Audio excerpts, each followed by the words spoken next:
إن الحمد لله نحمده ونستعينه ونستغفره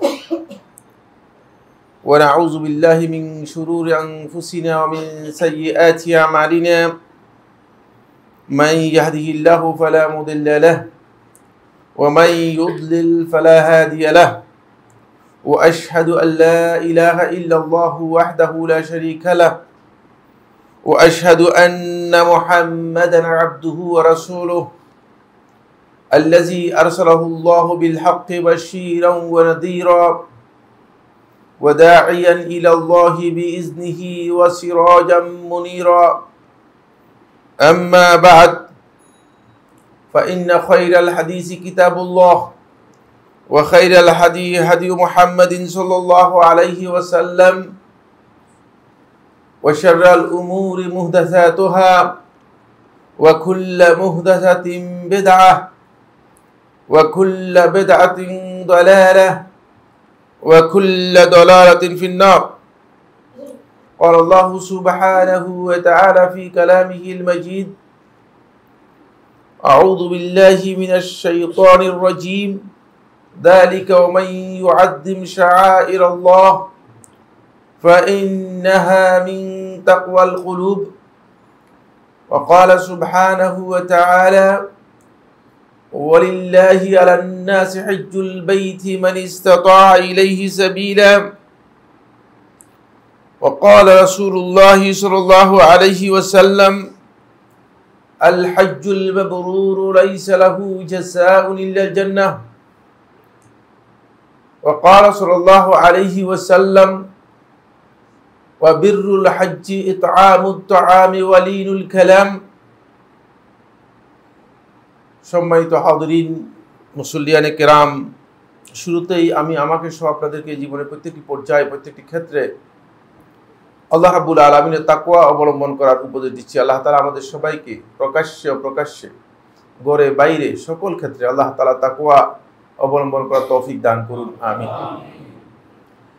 আজকে আমরা একটি বিষয়ে প্রথমে দৃষ্টি আকর্ষণ করব। যেহেতু আপনারা জানেন যে ইতিমধ্যে ইনশাআল্লাহ আগামী কাল থেকেই আমরা হয়তো জিলহজ মাসে প্রবেশ করে যাচ্ছি। জিলহজ এই মাসটি হজের কারণে অত্যন্ত সম্মানিত মর্যাদাপূর্ণ মাস। জিলহজ মাসের করণীয় নিয়ে বিস্তারিত আলোচনা হয়েছে, সেটি আমি আলোচনা করব না, কিন্তু এখানে কয়েকটি গুরুত্বপূর্ণ পয়েন্ট শুধুমাত্র আপনাদের দৃষ্টি আকর্ষণ করব শুরুতেই। যেহেতু আমরা ভুলে যেতে পারি, আমরা এর গুরুত্ব সম্পর্কে অমনোযোগী হয়ে যেতে পারি, কারণ মানুষ তো ব্যস্ততার কারণে অনেক বিষয় মানুষ ভুলে যায়। এই জন্য আল্লাহ রাব্বুল আলামিন কোরআনে কারিমে বারবার বিভিন্ন বিষয়ে আমাদেরকে সচেতন করেছেন। ওয়াদাক্কির ফাইন্না যিকরা তানফাউল মুমিনিন, স্মরণ করে দিন। তা এই স্মরণ করে দেয়া ইমানদার ব্যক্তিদের উপকারে আসবে। এখানে যে বিষয়টি আমি দৃষ্টি আকর্ষণ করব সেটা হচ্ছে এই দিনগুলোর নেক আমল। আমরা সবাই জেনেছি আল্লাহর রাস্তায় জিহাদের যে মর্যাদা রয়েছে এর চেয়ে উত্তম। আর আল্লাহ রাব্বুল আলামিনের রাস্তায় জিহাদ হচ্ছে সাহাবায়ে কেরামদের ইজমা সাব্যস্ত হয়েছে, মানে সমস্ত সাহাবাদের ঐক্যমতে সাব্যস্ত হয়েছে জিহাদ ফি সাবিলিল্লাহর আমল হচ্ছে এই সবচেয়ে মর্যাদাপূর্ণ আমল। কিন্তু হাদিসের বক্তব্য থেকে এটা স্পষ্ট প্রমাণিত হয়েছে যে এই দিনগুলোর নেক আমল, ভালো কাজ, এগুলো আল্লাহ রাব্বুল আলামিনের কাছে জিহাদ ফি সাবিলিল্লাহর যে আমল রয়েছে এর চেয়ে মর্যাদাপূর্ণ। ফলে আমার আলোচ্য বিষয় এটি নয়, আমাদের উলামায়ে কেরাম এই বিষয়ে আলোচনা করেছেন। আমি জেনেছি যে মনে হয় আগের জুমায় বা পরের জুমায় বা এর আগের জুমায় আলোচনা হয়েছে এই বিষয় সম্পর্কে। আমি যেটি আলোচনা করব সেটা হচ্ছে এই ক্ষেত্রে সালফে সালিহিনের স্ট্যান্ডটা কেমন ছিল। এই জন্য আমরা আলোচনা করব যাতে সালাফদের আমলটা আমরা বুঝতে পারি যে সালফে সালিহিনগণ কি স্ট্যান্ড অবলম্বন করেছেন। তাও এটা আমার আলোচ্য বিষয়, আজকের জুমার খুতবার বিষয় নয়, এটা হচ্ছে দৃষ্টি আকর্ষণের বিষয়, খুতবার বিষয় অন্য একটি পয়েন্ট। এই বিষয় সম্পর্কে শেখুল ইসলাম ইবনুল কাইয়িম রাহমাতুল্লাহ আলাইহি জাদুল মাআদের মধ্যে উল্লেখ করেন। তিনি বলেন, কানা সাল্লাল্লাহু আলাইহি ওয়াসাল্লাম ইউকসিরুদ দুআ ফি আশজিল হিজ্জাতি, নবী সাল্লাল্লাহু আলাইহি ওয়াসাল্লাম এই 10 দিনে অধিক পরিমাণে দোয়া করতেন। নবী সাল্লাল্লাহু আলাইহি ওয়াসাল্লামের আমল প্রথম নিয়ে এসেছি, এটি শেখুল ইসলাম ইবনে কাইয়িম রাহমাতুল্লাহ আলাইহি নবী সাল্লাল্লাহু আলাইহি ওয়াসাল্লামের জীবনের উপর একেবারে সর্বশেষ যে কিতাবটি লেখা হয়েছে হাদিউর ইরশাদ, সিরাতের উপর। শেখুল ইসলাম ইবনে তাইমিয়া রাহমাতুল্লাহ আলাইহির সময় পর্যন্ত হাদিউর ইরশাদ লেখার আগ পর্যন্ত আল্লাহ রাসূল সাল্লাল্লাহু আলাইহি ওয়াসাল্লামের জীবনের উপর এর চেয়ে বৃহৎ এবং এর চেয়ে মূল্যবান সংকলন, সহিহ সংকলন পৃথিবীতে নাই। সেটা হচ্ছে জাদুল মাআদ, এই কিতাবটি, যেটি শেখুল ইসলাম ইবনে তাইমিয়া রাহমাতুল্লাহ আলাইহি হজের সফরে লিখেছেন। যখন তিনি হজে আসছেন দামেস্ক থেকে, হজের সফরে আসা যাওয়ার পথে লিখেছেন এই কিতাবটি জাদুল মাআদ। এত গুরুত্বপূর্ণ কিতাব। তিনি বলেন যে নবী সাল্লাল্লাহু আলাইহি ওয়াসাল্লাম এর মধ্যে অধিক পরিমাণে আল্লাহ রাব্বুল আলামিনের কাছে দোয়া করতেন। ওয়া ইয়া'মুরু ফীহি বিল ইকসারি মিনাত তাহলিলি ওয়াত তাকবীর ওয়াত তাহমিদ। আর নবী সাল্লাল্লাহু আলাইহি ওয়াসাল্লাম নির্দেশ দিতেন এই দিনগুলোতে মানুষ যেন বেশি পরিমাণে তাকবীর, আল্লাহ রাব্বুল আলামিনের বড়ত্ব প্রকাশ করে আল্লাহু আকবার এই তাকবীরগুলোর মাধ্যমে। ওয়াত তাহলিল, লা ইলাহা ইল্লাল্লাহ, আল্লাহ রাব্বুল আলামিনের তাহলিল হচ্ছে আল্লাহ রাব্বুল আলামিনের তাওহীদের ঘোষণা দেয়। ওয়াত তাহমিদ, এবং আল্লাহ রাব্বুল আলামিনের প্রশংসা করে। এই কাজটা আল্লাহ রাসূল সাল্লাল্লাহু আলাইহি ওয়াসাল্লাম এই দিনগুলোর মধ্যে অধিক পরিমাণে করতে সাহাবায়ে কেরামদেরকে নির্দেশ দিতেন। সাহাবায়ে কেরাম এই নির্দেশ গ্রহণ করেছেন। ফলে শেখুল ইসলাম ইবনে তাইমিয়া রাহমাতুল্লাহ আলাইহি আল ফাতাওয়া আল কুবরা এর ৫ম খণ্ডের ৩৫২ পৃষ্ঠায় উল্লেখ করে তিনি বলেন, ইস্তিআবু আশজিল হিজ্জাতি লাইলান ওয়া নাহারান আফদালু মিন জিহাদিন লাম ইয়াযহাব ফীহি নাফসুহু ওয়া মালুহু। শেখুল ইসলাম বলেন যে জিলহজ মাসের 10 দিন রাত্র দিন ইবাদত করা, লাইলান ওয়া নাহারান মানে রাত্রেও ইবাদত দিনেও ইবাদত, মানে পরিপূর্ণ ইবাদত করা, পুরা সময়টি ইবাদতের মধ্যে, ভালো কাজের মধ্যে সম্পৃক্ত করা, ভালো কাজের মধ্যে যুক্ত থাকা, এটি আল্লাহর রাস্তায় জিহাদের চেয়ে শ্রেষ্ঠ ইবাদত। যেই জিহাদে কোনো ব্যক্তি শহীদ হয়েছেন সেই জিহাদ ছাড়া, নিজের জীবন এবং সম্পদ দিয়ে শহীদ হয়েছেন সেই ব্যক্তি ছাড়া আর সকল প্রকার জিহাদের চেয়েও এর মর্যাদা অনেক বেশি। এটি শেখুল ইসলাম ইবনে তাইমিয়া রাহিমাহুল্লাহ তাআলা ফাতওয়া কুবরার মধ্যে বলেছেন। ফলে ইমাম হাসান বসরি রাহিমাহুল্লাহ তাআলা বর্ণনা করেন, তিনি বলেন, তার কাছ থেকে বর্ণিত হয়েছে দুররুল মানসুরের মধ্যে 8ম খণ্ডের 501 পৃষ্ঠায় এই রিওয়ায়াতটি এসেছে, কিন্তু রিওয়ায়াতের সনদ নিয়ে সুস্পষ্ট কোনো তাহকিক পাওয়া যায়নি। কিন্তু আমরা জানি যে হাসান বসরি রাহিমাহুল্লাহ তাআলা মিন কিবারিত তাবেঈন, তাবেঈদের মধ্যে মানে উচ্চ পর্যায়ের তাবেঈ যারা ছিলেন তাদের মধ্যে একজন ছিলেন হাসান বসরি রাহমাতুল্লাহ আলাইহি। হাসান বসরি রাহিমাহুল্লাহ তাআলার মারাসিলগুলো হানাফি ফকিগণ পর্যন্ত, যারা আসলে মানে তাবেঈদের বক্তব্য মোটেও গ্রহণ করতেন না, কিন্তু হাসান বসরি রাহমাতুল্লাহ যদি বক্তব্য পেতেন সেটাকে হানাফি ফকি যারা ছিলেন তারাও গ্রহণ করতেন। মানে তারা তো হাদিস গ্রহণ করার ব্যাপারে খুব কঠোর ছিলেন হানাফি ফকিগণ। সেক্ষেত্রে হাসান বসরি রাহমাতুল্লাহর বক্তব্য সবার কাছেই মারাসিলগুলো গ্রহণযোগ্য। হাসান বসরি রাহিমাহুল্লাহ তাআলা মারফু বর্ণনা করেননি, তিনি বলেন, সিয়ামু ইয়াউমিন মিনাল আশরি ইয়াদিলু শাহরাইনি, এই 10 দিনের মধ্যে একদিনের সিয়াম পালন করা 2 মাসের সিয়ামের মর্যাদা বহন করে। এটি আমার তৈরি করা বক্তব্য নিয়ে দুরুল মানসুর খুলে পেয়ে যাবেন। এটি অত্যন্ত মর্যাদাপূর্ণ, কারণ রাসূলুল্লাহ সাল্লাল্লাহু আলাইহি ওয়াসাল্লাম শুধুমাত্র 9 তারিখের অথবা ইয়মে আরাফার সিয়ামকে বলেছেন, আহতাসিবু আলাল্লাহ, আল্লাহ রাব্বুল আলামিনের কাছে আমি এই আশা ব্যক্ত করছি যে আন ইউকাফিরাস সানাতাল্লাতী ক্বাবলা ওয়াল্লাতী বা'দা, যে এই দিনের আগের বছর এবং পরের বছর 2 বছরের গুনাহগুলো মাফ করে দিবেন, শুধু একদিনের সিয়াম। এটা হাসান বসরি রাহিমাহুল্লাহ তাআলা বলছেন। এই ধরনের বক্তব্য আন্দাজে দেওয়ার বক্তব্য নয়। আর হাসান বসরি রাহিমাহুল্লাহ তাআলা অবশ্যই এমন কোন সনদ তার কাছে ছিল যে কারণে তিনি এই বক্তব্য দিয়েছেন, তবে এর সনদ মানে তাহকিকের দিক থেকে আমার কাছে আসেনি। এরপরে সাঈদ ইবনে জুবাইর রাদিয়াল্লাহু তাআলা আনহু, তিনি আব্দুল্লাহ ইবনে আব্বাস রাদিয়াল্লাহু তাআলার সরাসরি ছাত্র। যে 2 জন ছাত্র আব্দুল্লাহ ইবনে আব্বাস রাদিয়াল্লাহু তাআলার সবচেয়ে কাছের ছিলেন, একজন হচ্ছে মুজাহিদ ইবনে জবর রাহিমাহুল্লাহু তাআলা, আর একজন হচ্ছেন সাঈদ ইবনে জুবাইর রাহিমাহুল্লাহু তাআলা। কানা সাঈদ ইবনে জুবাইর ইজা দাখালাত আইয়ামুল আশর, যখন এই 10 দিন আগমন করত, 10 দিনে প্রবেশ করতেন, ইজতাহাদা ইজতিহাদান শাদীদান, তিনি ইবাদতের ব্যাপারে এত বেশি ইবাদতে নিজেকে সম্পৃক্ত করতেন যে হাত্তা মা ইয়াকাদু ইয়াকদির আলাইহি, যে কেউ তার মতো ইবাদত করার চেষ্টা করে করতে পারত না। মানে ইবাদতের বিষয়কে এত বেশি গুরুত্ব দিতেন, এত বেশি ইবাদতে মগ্ন হতেন যে কেউ তার সমপর্যায়ের ইবাদত চেষ্টা করেও করতে পারত না। ওয়ায়াকুল, এবং তিনি বলতেন, লা তুতিউ সুরুজাকুম লায়ালিল আশরি তুজিবুল ইবাদাহ, যে তোমরা তোমাদের এই রাতগুলোতে তোমাদের বাসার ঘরের বাতি কি করবে না, নিভাবে না, কারণ এই ইবাদত যাতে করে তোমাদেরকে কি করে আকর্ষণ সৃষ্টি করে, মানুষ বুঝতে পারে যে ইবাদত এই রাতগুলোর জন্য খুবই গুরুত্বপূর্ণ। কিছু ইবাদত রয়েছে যে ইবাদতগুলো একাকী করার মধ্যে মানে ফজিলত কি অনেক বেশি। সলাত, নফল সলাত মসজিদে পড়লে যেই সওয়াব পাবেন, আর মানুষ দেখে না ঘরে গিয়ে যদি নফল সলাত আদায় করে থাকেন, এর ফজিলত 25 গুণ বেশি। কত গুণ বেশি? 25 গুণ বেশি। এবার সহি রিওয়ায়াত দ্বারা সাব্যস্ত হয়েছে। নাসরুদ্দিন আলবানী রহমতুল্লাহ সহি বলেছেন। সুতরাং এরপরেও সালাফগণ, সালাফ কাকে বলতেছি? সাঈদ ইবনে জুবাইর রাদিয়াল্লাহু তাআলা আনহু আব্দুল্লাহ ইবনে আব্বাসের ছাত্র। তারা বলতেছেন যে রাত্রের লাইটগুলো ঘরে নিভাবে না, যাতে মানুষ বুঝতে পারে যে এইটা ইবাদতের সময়, মানুষ আকৃষ্ট হতে পারে এবং ইবাদতের প্রতি তাদের মনোযোগ তৈরি হতে পারে। ফলে ইমাম সাবিত আল বুনানি, সাবিত ইবনে আসলাম আল বুনানি রাহিমাহুল্লাহ তাআলা, তিনি আনাস ইবনে মালিক রাদিয়াল্লাহু তাআলার সরাসরি ছাত্র এবং অসংখ্য সাহাবী থেকে তিনি হাদিস বর্ণনা করেছেন।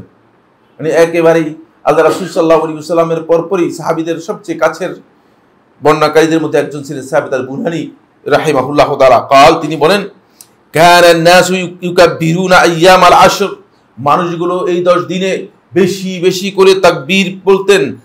একেবারেই বাজারে, রাস্তায়, ঘাটে, যেখানেই তারা তাকবীরের আওয়াজ শোনা যেত।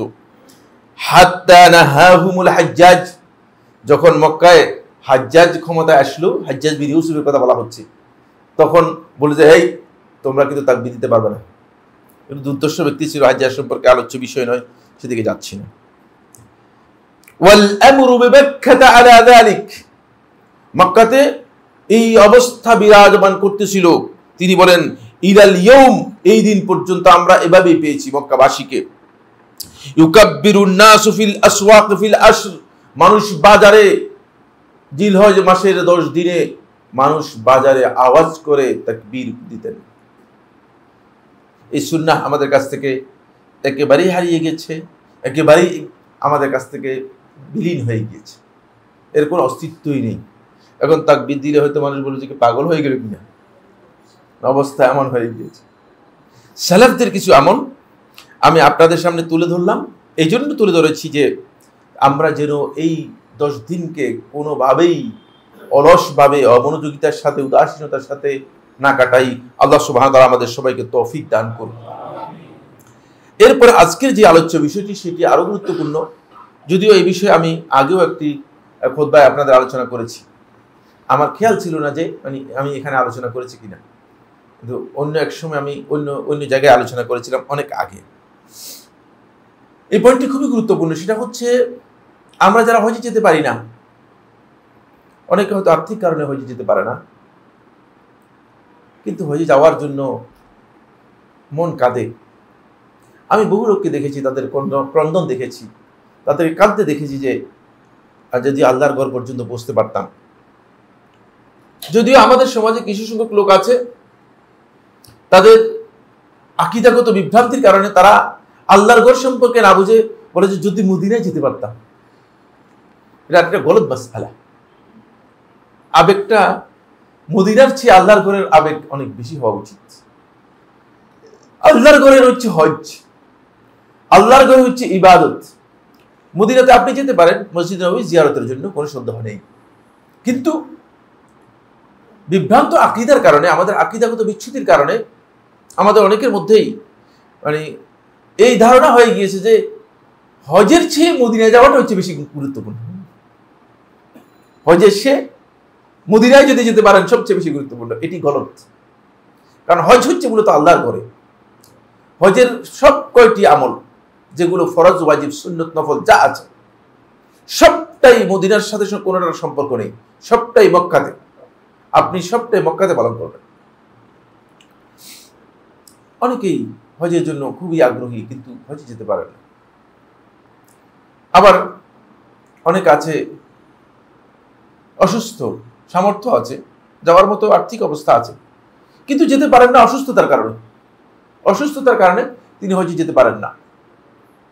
এই যে কারণ, এই লোকগুলো যারা হজে যেতে পারছে না, তাদের জন্য আল্লাহ রাসূল সাল্লাল্লাহু আলাইহি ওয়াসাল্লাম আজ থেকে 1450 বছর আগে রাসূলুল্লাহ সাল্লাল্লাহু আলাইহি ওয়াসাল্লাম তারা হজে না গেলেও হজের আমল, হজের সওয়াবটা তারা কিভাবে পাবে রাসূলুল্লাহ সাল্লাল্লাহু আলাইহি ওয়াসাল্লাম এটা জানিয়ে গেছেন। কারণ এই লোকগুলো তো অন্তপক্ষে এই আবেগটুকু পূরণ করা দরকার।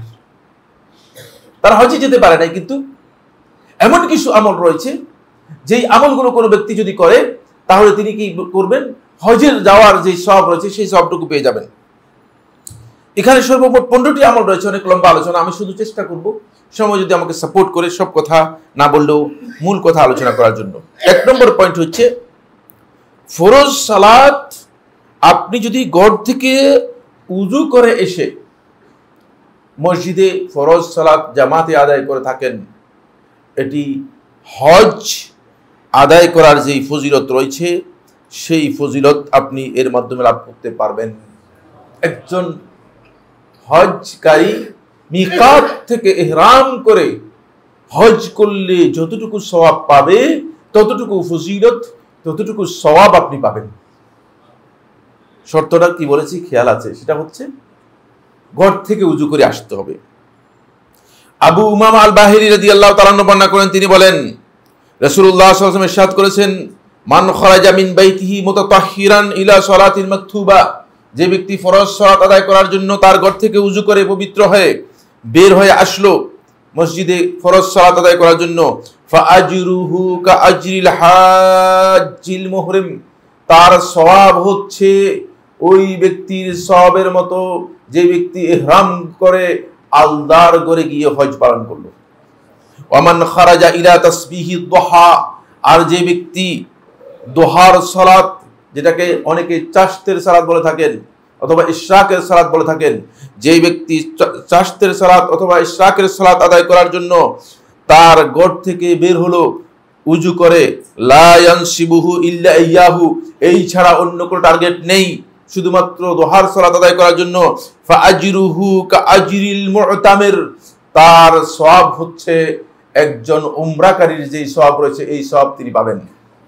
ওয়া সালাতুন আলা আসারি সালাতিন, আর এক সালাতের পরে আরেক সালাত যে ব্যক্তি কন্টিনিউ অবস্থান করে আদায় করবে, লা লাগওয়া বাইনাহুমা, এই দুইয়ের মাঝে কোনো বেহুদা কাজ করবে না, কিতাবুন ফি ইল্লিয়িন, তার নাম ইল্লিয়িনের মধ্যে সর্বোচ্চ পর্যায়ে লিপিবদ্ধ করে দেওয়া হবে।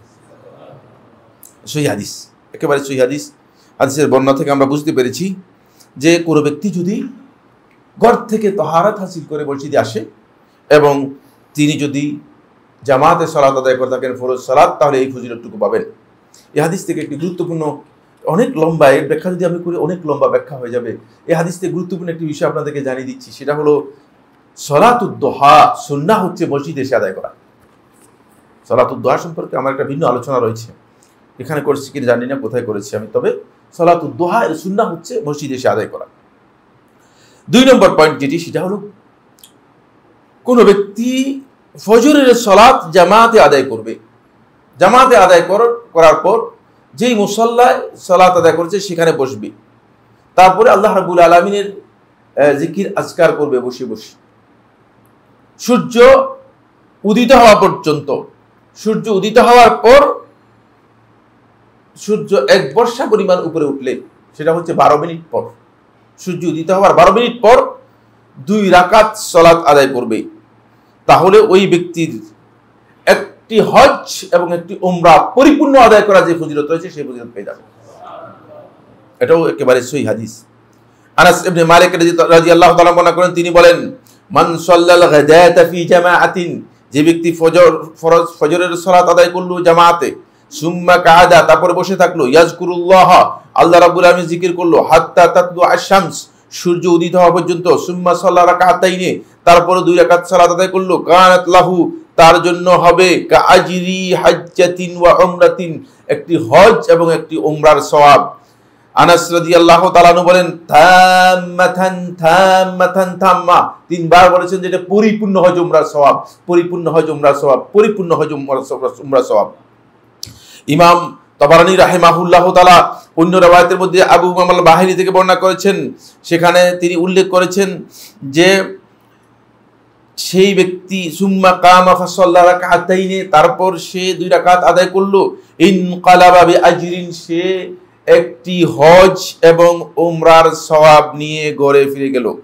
আরেকটি riwayতের মধ্যে এসেছে, এই riwayতটি করেছেন উতবা ইবনে আবদ, তিনি বর্ণনা করেন, মান সাল্লা সালাতা সুবহি ফি জামাআতিন সুম্মা সাবাতা, অন্য riwayতের মধ্যে সুম্মা জালাসা ফি মুসাল্লাহু, সে তার মুসাল্লার মধ্যে বসলো। এই কথাগুলো এই জন্য বলতেছি, সমস্ত riwayতগুলো একসাথে করে, এর মধ্যে অনেক গুরুত্বপূর্ণ বিষয় রয়েছে।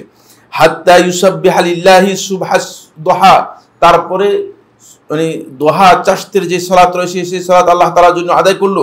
কানা লাহু কাআজরি হাজ্জিন ওয়া মুতামিরিন, একজন হজ এবং উমরা পালনকারীর যে হজ রয়েছে, যে সওয়াব রয়েছে, সেই সওয়াব সে পাবে।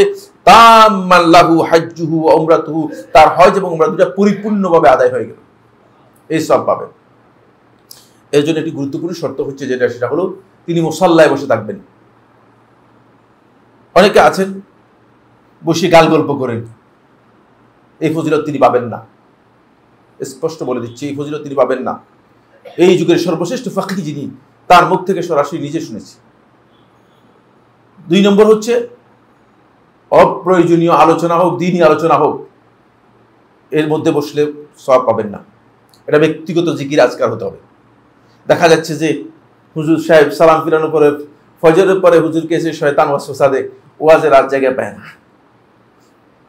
আমি যে মসজিদে সালাত আদায় করে থাকি, সেই মসজিদে মানে ওয়াজের সময় হচ্ছে ফজরের পরে, যাতে করে আল্লাহর বান্দারা মানে এই ফজিলত থেকে, হজ এবং উমরা যে ফজিলত রয়েছে সেই ফজিলত থেকে মাহরুম হয়ে যায়। বুঝতে পেরেছেন কিনা? এখানে ওয়াজের জায়গা না।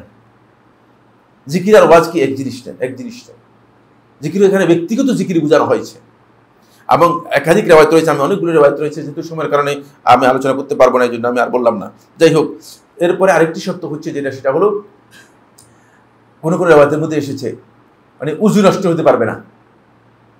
আপনি বসে থাকবেন যে উযু কি হবে না, উযু নষ্ট হতে পারবে না, উযু থাকতে হবে। তাহলে যদি কোনো ব্যক্তির উযু নষ্ট হয়ে যায়, সম্ভব না হয়ে থাকে, তাহলে তিনি উযু করে এসে পড়বেন, কারণ আল্লাহ রাব্বুল আলামিনের কাছে অভাব নেই সওয়াবের, আছে কিনা, তিনি দিতেও পারেন। কিন্তু এই শর্তগুলো দেওয়া হয়েছে যাতে করে আল্লাহর বান্দা মানে সত্যিকার আল্লাহ রাব্বুল আলামিনের আনুগত্যের প্রতি আগ্রহী হয়, কারণ এই ইবাদতের ফজিলত অনেক বেশি। তো সুতরাং ফজিলত বেশি হওয়ার কারণে একেবারেই সহজ করে দিবে এমন নয়, কিছুটা কষ্ট যাতে আল্লাহর বান্দা উপলব্ধি করতে পারে। আসেন 3 নম্বর পয়েন্ট। 3 নম্বর পয়েন্ট আলোচনা করবো না, সেটা খুবই সহজ। সেটা হলো রমাদান মাসে যে ব্যক্তি উমরা করবে, সেই ব্যক্তি রাসূলুল্লাহ সাল্লাল্লাহু আলাইহি ওয়াসাল্লামের সাথে হজ করার যে ফজিলত রয়েছে, সেই ফজিলত পেয়ে যাবে। এটা অত্যন্ত মর্যাদাপূর্ণ বিষয়, খুবই মর্যাদাপূর্ণ বিষয়। বলে রাসূল সাল্লাল্লাহু আলাইহি ওয়াসাল্লাম এক সাহাবী রাসূলুল্লাহ সাল্লাল্লাহু আলাইহি ওয়াসাল্লামের সাথে হজ করার জন্য খুব আগ্রহী ছিলেন, কিন্তু এই সাহাবী মানে যেতে পারবেন কিনা তিনি জানেন না। পরবর্তীতে রাসূলুল্লাহ সাল্লাল্লাহু আলাইহি ওয়াসাল্লাম তাকে বললেন যে তুমি রমাদান মাসে উমরা করো, তাহলে আমার সাথে হজ করার তুমি মর্যাদা পেয়ে যাবে। এখন তুমি হজে যাও, এখন তুমি হজে যাও। এই বিষয়ে আর আলোচনা করলাম না, যেহেতু সময় কম। 3 নম্বর শেষ। 4 নম্বর পয়েন্ট হচ্ছে ফরজ সালাতের পরে, খুবই গুরুত্বপূর্ণ বিষয়, ফরজ সালাতের পরে সুবহানাল্লাহ, আলহামদুলিল্লাহ, আল্লাহু আকবার, এই যে তাসবিহগুলো রয়েছে, 3 তাসবিহ যেটাকে বলা হয় থাকে, 34, 33, 33 করে এই তাসবিহগুলো যে ব্যক্তি আদায় করবে, সেই ব্যক্তি হজ এবং উমরা করার যে ফজিলত রয়েছে, সেই ফজিলতটুকু পেয়ে যাবে, সেই ফজিলতটুকু পেয়ে যাবে। 5 নম্বর যে পয়েন্ট, সেটি হলো জুমার সালাতে যারা আগে আসবে, জুমার সালাতে যারা আগে আসবে, তারা একটি হজ করার যে মর্যাদা রয়েছে, সেই মর্যাদা, সেই সওয়াব পাবে। এই মর্মে একটি হাদিস সাহাল ইবনে সাদ আস-সাঈদী রাদিয়াল্লাহু আনহু বর্ণিত হয়েছে তিনি বলেন, রাসূলুল্লাহ সাল্লাল্লাহু আলাইহি ওয়াসাল্লাম ইরশাদ করেছেন, ইন্না লাকুম ফি কুল্লি জুমআতিন হাজ্জাতান ওয়া উমরা, প্রত্যেক জুমার দিনেই তোমাদের জন্য একটি হজ এবং একটি উমরার ফজিলত সওয়াব রয়েছে। ফাল হাজ্জাতু, হজ হচ্ছে আল হাজিরু লিল জুমআতি, জুমার সালাতের জন্য আসবে, জুমার সালাতের একেবারেই সূর্য উত্তপ্ত গরম হওয়ার সাথে সাথে প্রথম দ্বিতীয় তৃতীয় ঘন্টায় আপনি জুমার সালাতে আসবেন, এরপরে নয়। ওয়াল উমরাতু, আর উমরা হচ্ছে ইন্তিজারুল আসরি বাদাল জুমআতি, জুমার পরে আসরের সালাত পর্যন্ত অপেক্ষা করার মধ্যে। হাদিসটি ইমাম বাইহাকী রাহমাতুল্লাহ বর্ণনা করেছেন, ইবনে আদি তার কামিলে মধ্যে বর্ণনা করেছেন, ইমাম তাবারানী রাহমাতুল্লাহ বর্ণনা করেছেন। হাদিসের সনদের মধ্যে একজন বিতর্কিত ব্যক্তি রয়েছেন, বাকি সমস্ত সনদ সহিহ। সালাফদের অনেকেই এই হাদিসকে দলিল হিসেবে গ্রহণ করেছেন। 6 নম্বর হচ্ছে যেটি, সেটা হলো কোন ব্যক্তি যদি কারো প্রয়োজন মিটানোর জন্য সে কাজটা সম্পন্ন করে দিতে পারে, তাহলে তিনি একটি হজ এবং একটি উমরার সওয়াব লাভ করতে পারবে। ইমাম বাইহাকী রাহমাতুল্লাহ আলাইহি তার সনদে বর্ণনা করেছেন আলী ইবনে হুসাইন থেকে। আলী ইবনে হুসাইন, জানেন আপনি আলী ইবনে হুসাইনকে? তিনি ইমাম হুসাইনুল আবদী রাহিমাহুল্লাহ তাআলা। তিনি বলেন, খারাজাল হাসানু ইয়াতুহু বিল কাবা, হাসান ইবনে আলী আল্লাহর রাসূল সাল্লাল্লাহু আলাইহি ওয়াসাল্লামের দৌহিত্র, তিনি আল্লাহর ঘরের চতুর্দিকে তওয়াফ করতেছিলেন। ফাকামা ইলাইহি রাজুলুন, এক ব্যক্তি তার কাছে আসলো। ফাকালা ইয়া আবা মুহাম্মদ, বলল, হে আবু মুহাম্মদ, ইযহাব মাই ফি হাজাতি ফুলান, আমার সাথে একটু চলো না, অমুকের একটা কাজ আছে, আমার অমুকের কাছে চলো। ফাতারাকা তাওয়াফ, তিনি তাওয়াফ ছেড়ে দিলেন। ওয়া যাহাবা মাআহু, তার সাথে গেলেন। ফালাম্মা যাহাবা, যখন গেলেন, কামা ইলাইহি রাজুলুন হাসিদ, একজন হিংসুক ব্যক্তি, মানে হাসান ইবনে আলী রাদিয়াল্লাহু আনহু এবং এদের সাথে কিছু সংখ্যক লোকের হিংসা ছিল। আপনারা জানেন যে আলী ইবনে আবি তালেবের শাহাদাতের পরে একটা বিদ্বেষ কিছু সংখ্যক মুনাফিকদের মধ্যে তৈরি হয়ে থাকে, ওই কথাটাই বলতেছে। ফাকামা ইলাইহি রাজুলুন হাসিদ, একজন হিংসুক ব্যক্তি দাঁড়িয়ে বলল, লিরাজুলিল্লাযী যাহাবা মাআহু, যে লোকের সাথে তিনি গিয়েছেন তাকে বলল, তাকে কি বলল? যে ফাকালা ইয়া আবা মুহাম্মদ, বলল যে এ আবু মুহাম্মদ, তারাকতা তাওয়াফ ওয়া যাহাবতা মাআহু, কেমন হলো? আল্লাহর ঘরের তাওয়াফ ছেড়ে গেলেন একজন লোকের সাথে, কি কাজ করলেন? আল্লাহর ঘরে চতুর্দিকে তাওয়াফ করতেছিলেন, এই তাওয়াফ ছেড়ে গেলেন একজন লোকের সাথে, এটা কেমন হলো? তারাকতা তাওয়াফ ওয়া যাহাবতা মাআহু। قال فقال له الحسن, তখন হাসান ইবনে আলী রাদিয়াল্লাহু তাআলা বললেন, কাইফা লা আযহাবু মাআহু, কিভাবে আমি তার সাথে যাব না? ওয়া রাসূলুল্লাহ সাল্লাল্লাহু আলাইহি ওয়াসাল্লাম قال, আর আল্লাহর রাসূল সাল্লাল্লাহু আলাইহি ওয়াসাল্লাম বলেছেন, মান যাহাবা ফি আমরিন লি আখিহিল মুসলিম, যে ব্যক্তি তার মুসলিম ভাইয়ের কোনো কাজ পূর্ণ করে দেওয়ার জন্য তার সাথে গেল, ফাকুদিয়াত হাজাতুন, তার কাজটা পরিপূর্ণ হলো, কুতিবা লাহু হাজ্জাতুন ওয়া উমরা, তার আমলনামায় হজ এবং উমরার সওয়াব লিখে দাও। ওয়া ইন লাম ইউকদা, যদি কাজটা সম্পূর্ণ না হয় বেকার যাবে না, কাজটা সম্পূর্ণ যদি নাও হয়, ওয়া ইন লাম ইউকদা কুতিবাত লাহু উমরাতুন, তাহলে তার নামে একটা উমরা লিখে দেওয়া হবে। ফাকাত ইকতাসাবতু হাজ্জাতান ওয়া উমরাতান, আমি একটা হজ এবং উমরার কাজ কমপ্লিট করে এসেছি। ওয়া রাজাআতু ইলা তাওয়াফি, এবং আমি আমার তাওয়াফে আবার ফিরে এসেছি। হাদিসের সনদের মধ্যে একজন মুতাকাল্লাম ফি ব্যক্তি রয়েছে, একজন বিতর্কিত ব্যক্তি রয়েছে হাদিসের সনদের মধ্যে, কিন্তু হাদিসটি অনেক আহলে হাদিস কি করেছেন, উল্লেখ করেছেন। 7 নম্বর যে প্রশ্নটি, সেটা হলো 7 নম্বর যে পয়েন্টটি, যার মাধ্যমে আপনি হজ এবং উমরার ফজিলত পেয়ে যাবেন, আপনি আপনার পিতামাতার সাথে সদ্ব্যবহার করা, সদাচরণ করা। আমরা জানি সবাই যে আল্লাহ হকের পরে, আল্লাহর আসমানের নিচে জমিনের উপরে সবচেয়ে মর্যাদাপূর্ণ হক হচ্ছে পিতামাতার হক। এটি এত মর্যাদাপূর্ণ যে আল্লাহ তাআলার কাছে এই হকের কারণেই, আল্লাহ রাব্বুল আলামিনের কাছে এই হক যিনি বুঝতে পেরেছেন, তার মর্যাদা আল্লাহ তাআলার কাছে এত বেশি, অনেক বেশি। আল্লাহ সুবহানাহু ওয়া তাআলা এই জন্য আল্লাহর হকের যেখানে বর্ণনা দিয়েছেন, প্রত্যেকটি জায়গায় জায়গায় আল্লাহ সুবহানাহু ওয়া তাআলা আল্লাহর হকের সাথে এই হকের কথা উল্লেখ করেছেন। আনাস ইবনে মালিক রাদিয়াল্লাহু আনহু বর্ণনা করেন, তিনি বলেন, আতা রাজুলুন রাসূলুল্লাহ সাল্লাল্লাহু আলাইহি ওয়াসাল্লাম, এক ব্যক্তি আল্লাহ রাসূল সাল্লাল্লাহু আলাইহি ওয়াসাল্লামের কাছে আসলেন, ফাকালা ইন্নী আশতাহিল জিহাদ, হে আল্লাহ রাসূল সাল্লাল্লাহু আলাইহি ওয়াসাল্লাম, আমি তো জিহাদ করতে চাই, খুব আগ্রহ জিহাদ করার, আমি তো জিহাদে আপনার সাথে শরীক হতে চাই।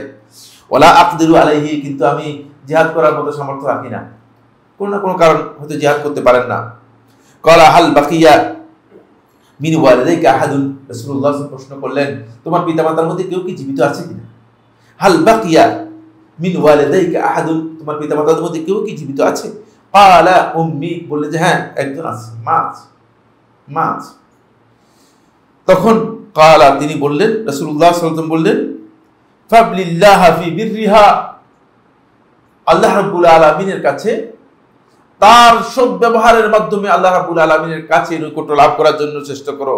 ফাইজা ফাআলতা যালিকা, যদি তুমি এই কাজটি করতে পারো, ফাআনতা হাজ্জুন ওয়া মু'তামিরুন ওয়া মুজাহিদুন, তাহলে তুমি হজ পালনকারী, উমরা পালনকারী এবং জিহাদকারী, এই তিনজনের মর্যাদা পেয়ে যাবে, এই তিনজনের মর্যাদা পেয়ে যাবে।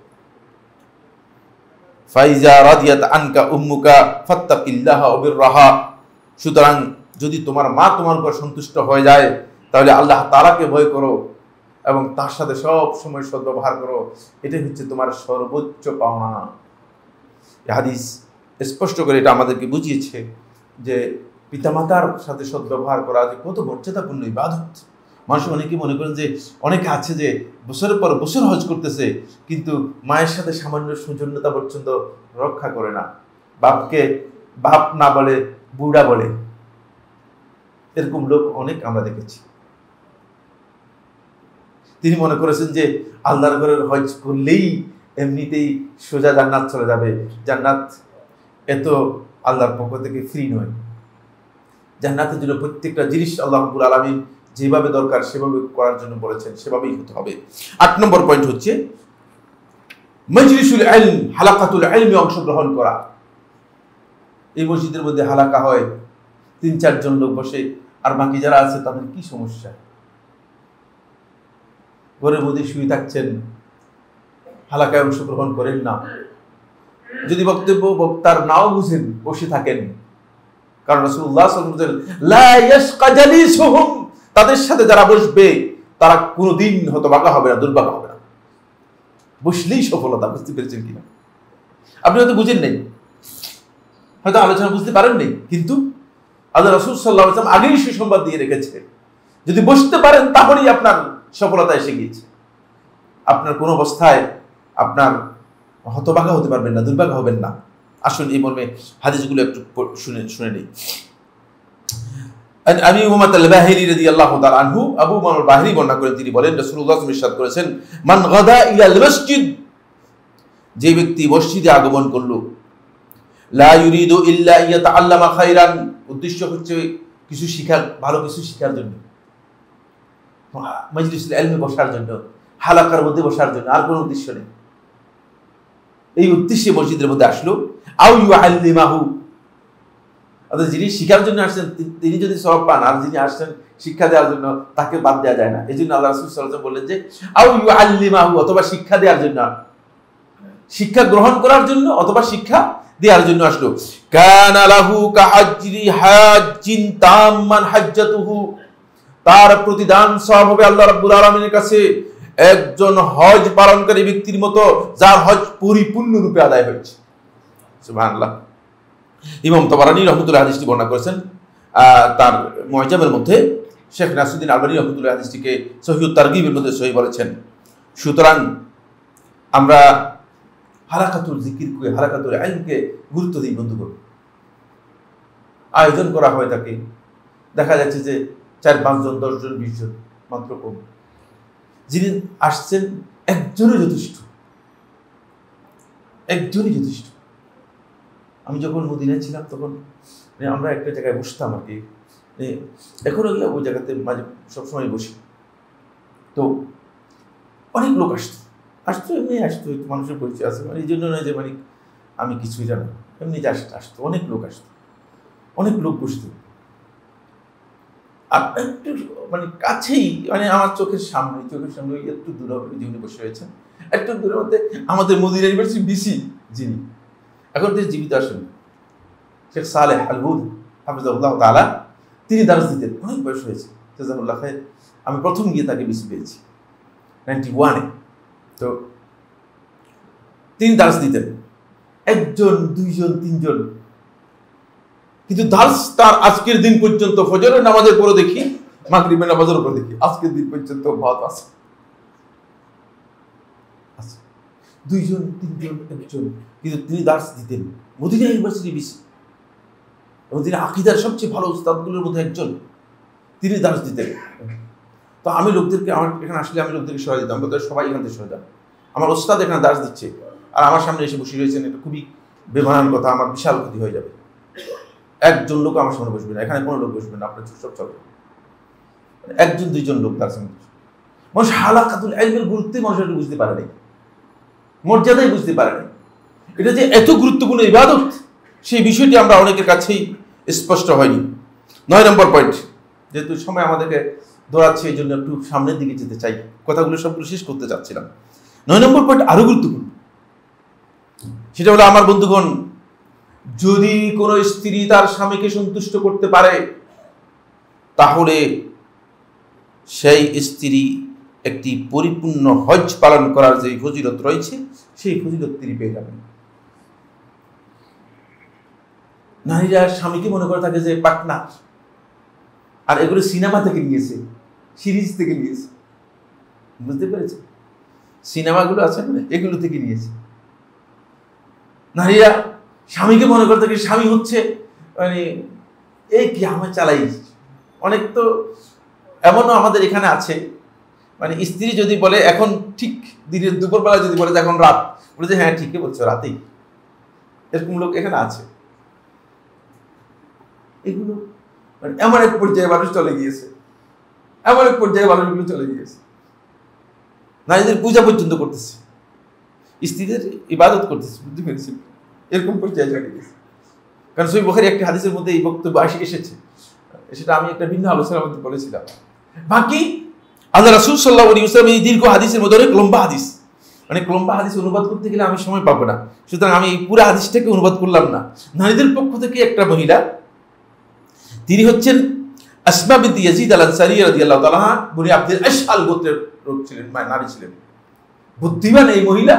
নারীদের পক্ষ থেকে একজন প্রতিনিধি হয়ে এসে আল্লাহ রাসূলকে প্রশ্ন করেছেন, অনেক লম্বা আলোচনা, অনেক লম্বা আলোচনা। তারপরে আল্লাহ রাসূল সাল্লাল্লাহু আলাইহি ওয়াসাল্লামের কাছে এসে নারীদের বিভিন্ন বিষয় নিয়ে প্রশ্ন করার পর রাসূলুল্লাহ সাল্লাল্লাহু আলাইহি ওয়াসাল্লাম এই মহিলাকে, রাসূলুল্লাহ সাল্লাল্লাহু আলাইহি ওয়াসাল্লাম তাকে তার কথাগুলোর উত্তর দিলেন। রাসূলুল্লাহ সাল্লাল্লাহু আলাইহি ওয়াসাল্লাম তাকে বললেন, আফদালু মিন যালিকাল জিহাদ ফি সাবিলিল্লাহ, যে আমরা জানি যে আমলের মধ্যে সবচেয়ে শ্রেষ্ঠ আমল হচ্ছে আল্লাহর রাস্তায় জিহাদ করা। ওয়া ইন্নার রাজুলা মিনকুম ইযা আখরাজা হাজ্জান আও মু'তামিরান আও মুরাবিতান, যে আপনাদের মধ্যে থেকে যে হজ করতে বের হয়ে যায়, উমরা করতে বের হয়ে যায়, জিহাদ করতে বের হয়ে যায়, আমরা তাদের খাবারটা রেডি করে দিই, সব তো আমরাই করতেছি। কারণ আমরা কি কারণে মানে এর সওয়াব পাচ্ছি না বা এটা আমরা পাচ্ছি না, আমরা তো এগুলো সব করতেছি। তখন আল্লাহ রাসূল সাল্লাল্লাহু আলাইহি ওয়াসাল্লাম তার এই কথা শোনার পরে সাহাবায়ে কেরামদেরকে প্রশ্ন করলেন, তোমরা কি এর চেয়ে বিচক্ষণ, এর চেয়ে বুদ্ধিমতী কোনো মেয়ে ইতিপূর্বে দেখছো যে নারীদের পক্ষ থেকে এসে এমন একটা কথা আমাকে বলে দিল? তোমরা কি দেখছো? সাহাবায়ে কেরামরা বলছে, না আল্লাহ রাসূল সাল্লাল্লাহু আলাইহি ওয়াসাল্লাম, এরকম তো দেখি নাই, এরকম তো পাই নাই। তখন আল্লাহ রাসূল সাল্লাল্লাহু আলাইহি ওয়াসাল্লাম বললেন, আ'লামি মান খালফাকি মিনান নিসা, তোমার পেছনে যাদের প্রতিনিধিত্ব করে আসছো সমস্ত নারী জগৎকে বলে দাও, সমস্ত নারীদেরকে বলে দাও, আন্না হুসনা তাবাউলি ইহদাকুন্না লিজাওজিহা ওয়া তালাবিহা ওয়া মারদাতিহি, যদি তোমরা তোমাদের স্বামীকে সুন্দর আচরণের মাধ্যমে সন্তুষ্ট করতে পারো, তার যেই সুযোগ মানে চাহিদাগুলো আছে সেগুলোকে পরিপূর্ণ পূরণ করতে পারো, তাহলে ফাইন্নাহা তা'দিলু কুল্লা যালিকা, হজ, উমরা, জিহাদ সবটার সমান সওয়াব তোমরা পেয়ে যাবে। এখানে পার্টনার হবে না, ইবাদতে কি হয়ে যাবে? পার্টনার হয়ে যাবে। সময় নেই, এই জন্য আরেকটু সামনের দিকে যাওয়ার জন্য আমরা চেষ্টা করি, দেখি। এরপরে যে বিষয়টি আলোচনা করব সেটা হচ্ছে বন্ধুগণ, ইশার সালাত জামাতে আদায় করা। ইশার সালাতের গুরুত্ব অপরিসীম। এশার সালাত মুনাফিকরা জামাতে আদায় করতে পারে না। এশার সালাতের মধ্যে রাসূলুল্লাহ সাল্লাল্লাহু আলাইহি ওয়াসাল্লাম বলেছেন যে এশার সালাতের মধ্যে কি ফজিলত এবং মর্যাদা আছে, এর গ্রেডটা কেমন যদি তারা জানতে পারতো তাহলে আতাউহা হাবওয়ান, তারা হামাগুড়ি দিয়ে আসতো সালাতের মধ্যে। সুতরাং এশার সালাত জামাতে আদায় করার ফজিলতের ব্যাপারে উকবা ইবনে আব্দুল গাফফার বর্ণনা করেন। তিনি বলেন, সালাতুল ইশা'i ফি জামাআতিন তা'দিলু হাজ্জাতান, এশার সালাত যদি কোনো ব্যক্তি ঘর থেকে এসে জামাতে আদায় করে থাকে, সে একটি হজ করার যে ফজিলত রয়েছে সেই ফজিলত তিনি লাভ করবে। ওয়া সালাতুল গাদি ফি জামাআতিন তা'দিলু উমরাতান, আর যদি সকালবেলার সালাত আদায় করে থাকে তাহলে সে একটি উমরার ফজিলত লাভ করবে।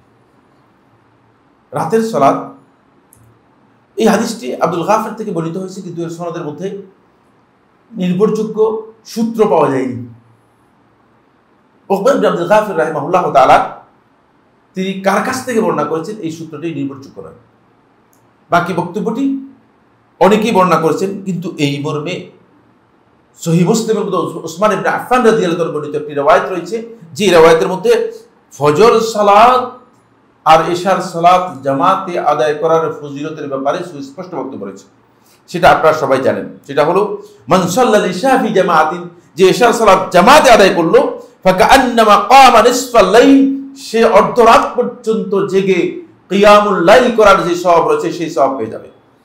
এটি সহিহ হাদিস, সহিহ মুসলিম বলছে মান সাল্লা সুবহা ফি জামাআতিন, আর যে ব্যক্তি ফজরের সালাত জামাতে আদায় করলো, ফাকান্নামা সাল্লা লাইলা কুল্লাহু, সে মনে হলো যেন সারা রাত জেগে কিয়াম করার যে ফজিলত রয়েছে সেই ফজিলত সে ব্যক্তি পেয়ে যাবে। সুতরাং এখান থেকে বোঝা যায় যে অবশ্যই এশার সালাতের ভিন্ন অতিরিক্ত ফজিলত রয়েছে। আসুন এরপরে যে পয়েন্টটি সেটা হলো হারাম কাজ থেকে নিজের চোখ, কান, হাত, মুখ, পা এবং অন্তরকে হেফাজত করা। এই কাজটি অত্যন্ত গুরুত্বপূর্ণ বিষয়। ফলে ফুদাইল ইবনে আয়াদ রাহিমাহুল্লাহ তাআলা বলেন, মা হাজ্জা ওয়ালা ইবাদা ওয়ালা জিহাদ আশাদ্দু মিন হাবসিল লিসানি। ফুদাইল ইবনে আয়াদ রাহমাতুল্লাহ আলাইহি বলেন, হজ, আল্লাহর রাস্তায় হজ করা, জিহাদ করা এবং আল্লাহর রাস্তায় জিহাদের জন্য মুসলিম সীমান্ত পাহারা দেয়া, এগুলোর চেয়ে নিজের শরীরের অঙ্গ প্রত্যঙ্গকে হেফাজত করা এর চেয়ে অনেক বেশি উত্তম। ফালাউ ওয়ালাউ আসবাহাত ইয়াহুম্মুকা লিসানাকা আসবাহাতা ফি হাম্মিন শাদীদ লাইসা লি'তিবার বিআমালিল বিররি বিল জাওয়ারি ওয়া ইন্নামা লি'তিবারু লিনিল কুলুবি ওয়া তাকওয়াহা। সুতরাং যদি তুমি তোমার অঙ্গ প্রত্যঙ্গকে হেফাজত করতে পারো তাহলে এর মাধ্যমে তুমি তোমার অন্তরকে পবিত্র করতে পারবে, অন্তরকে নরম করতে পারবে, এবং সেটি তোমার জন্য হজ এবং উমরার যে ফজিলত রয়েছে সেই ফজিলত তুমি এর মাধ্যমে অর্জন করতে পারবে। তবে এটি সহি কোনো হাদিস সাব্যস্ত, মারফু কোনো হাদিস সাব্যস্ত হয়নি। এরপরে যে পয়েন্টটি সেটা হলো 13 নম্বর পয়েন্ট। 13 নম্বর হচ্ছে, অনেক আছেন আলহামদুলিল্লাহ, আল্লাহ সুবহানাহু ওয়া তাআলা তাকে সামর্থ্য দিয়েছেন, নিজে হজ করেন, কিন্তু সামর্থ্য রয়েছে তিনি অন্যকে হজ করাতে পারেন। অন্যকে হজ করানো এটি অত্যন্ত মর্যাদাপূর্ণ কাজ। এতে আপনি হজ এবং উমরার যে সওয়াব রয়েছে সেই সওয়াবটুকু পেয়ে যাবেন। ফলে সালাফদের আমল সাব্যস্ত হয়েছে, তারা নিজেদের হজ করলেও কিন্তু তারা অনেক লোককে হজ করাতেন। আব্দুল্লাহ ইবনে মুবারক রাহিমাহুল্লাহ তাআলা তার কাছ থেকে বর্ণিত হয়েছে, তিনি লোকদেরকে হজের জন্য একত্রিত করতেন, একত্রিত করে সবাইকে হজের জন্য একত্রিত করে সবার কাছ থেকে হজের খরচ নিতেন। আমরা সবাই হজের খরচটা দেব, সবার কাছ থেকে হজের খরচ একত্রিত করে যে হজের খরচটা ঘরে রেখে দিতেন, তারপরে সবাইকে নিয়ে হজ করতেন, হজ করে আসতেন, নিজের পক্ষ থেকে সব খরচ করে হজ থেকে ফিরে এসে সবাইকে ডেকে বলতেন যে আসেন, আপনার টাকাটা আপনি নিয়ে যান, আপনার খরচটা আপনি নিয়ে, আপনার খরচটা আপনি নিয়ে যান। সবার টাকাটা ফেরত দিয়ে দিতেন। যাদের সামর্থ্য রয়েছে তারা নিজেও হজ করতে পারেন, অন্যকেও হজ করাতে পারেন। অনেক ভাই আছে, অনেক আল্লাহর নেক বান্দা, ভালো লোক, কিন্তু হজ করতে পারতেছে না, আল্লাহর ঘরে যেতে পারতেছে না। শুধু আল্লাহর ঘরে যাওয়ার জন্য, হজ করার জন্য কাঁদছে। এমন লোক আছে যারা আমাকে বলতেছে প্রত্যেক মাসে কিছু টাকা জমাচ্ছি। আমি একজনকে চিনি, তিনি মানে খুব অল্প টাকায় মানে চাকরি করেন, প্রত্যেক মাসে 1000, 2000, 3000 টাকা করে জমান। কবে জমবে হজের টাকা? প্রশ্নই আসে না। 1000 টাকা, 2000 টাকা দিয়ে হজের টাকা হতে এখন আর সেই যুগ নেই। এখন তো ডিজিটাল যুগ, ডিজিটাল হজের দাম অনেক বেশি হয়ে গিয়েছে। সুতরাং এখন আর হজ করতেও পারবে না হয়তো। এই সমস্ত ব্যক্তিদেরকে হজ করানো এটি অত্যন্ত মর্যাদাপূর্ণ। এটি সাদকার সওয়াব পাবেন এবং হজ এবং উমরার পরিপূর্ণ ফজিলত যেটা রয়েছে সেটি পেয়ে যাবেন। এটা আমাদের সবাইকে ভালো করে জানতে হবে। এরপরে আরেকটি মাসালা 14 নম্বর যেটি, সেটা হলো বন্ধুগণ, মসজিদে কুবাতে গিয়ে যদি কোনো ব্যক্তি তার ঘর থেকে উজু করে তিনি মসজিদে কুবাতে গিয়ে 2 রাকাত সালাত আদায় করে থাকেন, তাহলে একটি পরিপূর্ণ উমরা করার যে সওয়াব রয়েছে সেই সওয়াবটুকু তিনি পেয়ে যাবেন। সাহাবায়ে কেরামরা অনেকেই এই বিষয়টিকে গুরুত্ব দিতেন, মসজিদে কুবায় গিয়ে সালাত আদায় করা। রাসূলুল্লাহ সাল্লাল্লাহু আলাইহি ওয়াসাল্লাম বেশিরভাগ শনিবারে, আল্লাহ নবী সাল্লাল্লাহু আলাইহি ওয়াসাল্লাম কখনো পায়ে হেঁটে, কখনো আরোহণ করে, বাহনে আরোহণ করে রাসূলুল্লাহ সাল্লাল্লাহু আলাইহি ওয়াসাল্লাম সেখানে যেতেন। ওমর ইবনে শাব্বাহ তার তারিখুল মদিনার মধ্যে উল্লেখ করেন, তিনি বলেন, আয়েশা বিনতে সাদ ইবনে আবি ওয়াক্কাস বর্ণনা করেন, তিনি বলেন, সামিতু আবি মানে আমার আব্বা সাদ ইবনে আবি ওয়াক্কাসের কাছ থেকে শুনেছি, লা আন উসাল্লিয়া ফি মসজিদি কুবা, আমি মসজিদে কুবার মধ্যে সালাত আদায় করা, রাকাতাইনি 2 রাকাত সালাত আদায় করা, আহাব্বু ইলাইয়া, আমার কাছে অতি উত্তম, মিন আন আতিয়া বাইতুল মুকাদ্দাস মাররাতাইন, বাইতুল মুকাদ্দাসে গিয়ে 2 বার সালাত আদায় করার ছিল। এটা সাদ ইবনে আবি ওয়াক্কাস রাদিয়াল্লাহু আনহু, লাউ ইয়ালামুনা মা ফি কুবা লা দরাবু ইলাইহি আকবাদাল ইবিল, যদি তারা বুঝতো যে কুবার এখানে কি ফজিলত রয়েছে, তাহলে তারা নিজেদের ঘোড়া চালিয়ে আরোহণ করে হলেও তারা অবশ্যই সেখানে যেত। অনেকে আছেন মদিনায় যান কিন্তু মসজিদে কুবায় সালাত আদায় করেন না, অথবা এমনি জিয়ারতে যান, সালাত নয়, ঘোরার জন্য মসজিদে কুবার আশেপাশে গিয়ে এখান দিয়ে আতর কিনতেছে, এখান দিয়ে এটারে কি বলে খেজুর কিনতেছে, কিছু কাঁচা খেজুর, কিছু এই কিছু, এটা নয়। যাবেন উজু করে সেখানে সালাত আদায় করার জন্য, খেজুর কেনার জন্য নয়। খেজুর কিনতে গেলে আর কি হবে না, এই সবটুকু পাবেন না। আল্লাহ সুবহানাহু ওয়া তাআলা আমাদের সবাইকে যেই সমস্ত আমল আমাদের পালন করলে আমরা হজ এবং উমরার ফজিলত লাভ করব, সেগুলো করার আমাদেরকে তৌফিক দান করুন। আমরা যারা হজে যাচ্ছি, যারা হজে যাচ্ছেন, তাদেরকে আল্লাহ সুবহানাহু ওয়া তাআলা কবুল ও মঞ্জুর করুন, তাদের হজকে আল্লাহ সুবহানাহু ওয়া তাআলা হজ্জে মাবরুর করুন, এবং যারা হজে যাচ্ছেন না তাদেরকে হজের ফজিলত লাভ করার জন্য যে আমলগুলো করা দরকার সেই আমলগুলো করার তৌফিক দান করুন। আকুলু কাওলি হাযা লি ওয়া লাকুম ফাস্তাগফিরুল্লাহ লি ওয়া লাকুম ফাস্তাগফিরু ইন্নাহু হুয়াল গফুরুর রহিম। আলহামদুলিল্লাহ আলা ইহসানিহি ওয়া শুকরু লাহু আলা তৌফিকিহি ওয়া ইমতিনানিহি ওয়া আশহাদু আল লা ইলাহা ইল্লাল্লাহ ওয়াহদাহু লা শারীকা লাহু তা'যীমান লিশানিহি ওয়া আশহাদু আন্না মুহাম্মাদান আবদুল্লাহি ওয়া রাসূলুহু আদ-দাঈ ইলা রিদওয়ানিহি ওয়া আলা আলিহি ওয়া আসহাবিহি ওয়া ইখওয়ানিহি ইবাদাল্লাহ রাহিমাকুমুল্লাহ ইন্নাল্লাহা আমারাকুম বিআমরিন কারীম আলা ওয়া সাল্লাতু ওয়াসসালামু আলা নাবিয়্যিল কারীম ফাকালা ফি মুহকামিত তানজিল ইন্নাল্লাহা ওয়া মালাইকাতাহু ইউসাল্লুনা আলা নবী ইয়া আইয়ুহাল্লাযীনা আমানু সাল্লু আলাইহি ওয়া সাল্লিমু তাসলিমা আল্লাহুম্মা সাল্লি আলা মুহাম্মাদ ওয়া আলা আলি মুহাম্মাদ কামা সাল্লাইতা আলা ইব্রাহিম ওয়া আলা আলি ইব্রাহিম ফিল আলামিন ইন্নাকা হামিদুম মাজিদ ওয়া বারিক আল্লাহুম্মা আলা মুহাম্মাদ ওয়া আলা আলি মুহাম্মাদ কামা বারাকতা আলা ইব্রাহিম ওয়া আলা আলি ইব্রাহিম ফিল আলামিন ইন্নাকা হামিদুম মাজিদ وارض اللهم عن الخلفاء الراشدين الأئمة المهديين أبي بكر وعمر وعثمان وعلي وعن سائر أصحاب محمد صلى الله عليه وسلم أجمعين. اللهم أعز الإسلام والمسلمين، اللهم أعز الإسلام والمسلمين، اللهم انصر عبادك الموحدين في كل مكان، اللهم انصر عبادك الموحدين في كل مكان. اللهم آت نفوسنا تقواها وزكها وأنت خير من زكاها أنت وليها ومولاها رب العالمين. আমাদের এই মসজিদে যে সমস্ত বাইরে অসুস্থ আছেন মুসল্লিরা, তাদেরকে বিশেষ করে সুস্থ করে দিন রব্বুল আলামিন। যারা মারা গিয়েছেন তাদের উপর রব্বুল আলামিন আপনার রহমত নাযিল করুন রব্বুল আলামিন। মসজিদে যে সমস্ত হাজী ভাইরা হজে গিয়েছেন এবং হজে যাবেন, মেহরবানি করে রব্বুল আলামিন তাদেরকে হজ্জে মাবরুর করার তৌফিক দান করুন রব্বুল আলামিন। ইবাদাল্লাহ ইন্নাল্লাহা ইয়া'মুরু বিল আদলি ওয়াল ইহসান ওয়া ইতা'i যিল কুরবা ওয়া ইয়ানহা আনিল ফাহশাই ওয়াল মুনকারি ওয়াল বাগyi ইয়া'ইদুকুম লা'আল্লাকুম তাযাক্কারুন ফাযকুরুল্লাহal আযীম আল জালিল ইয়াযকুরকুম ওয়াশকুরুহু আলা আলাইহি ওয়া নি'আমিহি ইয়াজিদকুম ওয়া লাযিকrullahi আকবার ওয়াল্লাহু ইয়া'লামু মা তাসনাউন।